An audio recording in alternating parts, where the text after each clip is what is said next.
ఉన్న తల్లి ఎల్లమ్మ నేనేనమ్మా.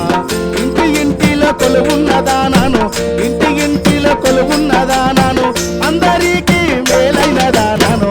అమ్మ నేను ఎల్లమ్మనమ్మ, తల్లి నేను కమతానమ్మ. తల్లి జాడా చెప్పుమాని, తండ్రి జాడా చెప్పుమాని, తండ్రి జాడా చెప్పుమాని, పరశురాముడు దగ్గర రంగా. తల్లి జాడా చెప్పుమాని, పరశురాముడు దగ్గర రాగా. తండ్రి కొట్టలి చేత పట్టి నన్ను నరికిన రామునికి మేలైన ఎల్లమ్మనమ్మ. తల్లి రేణుక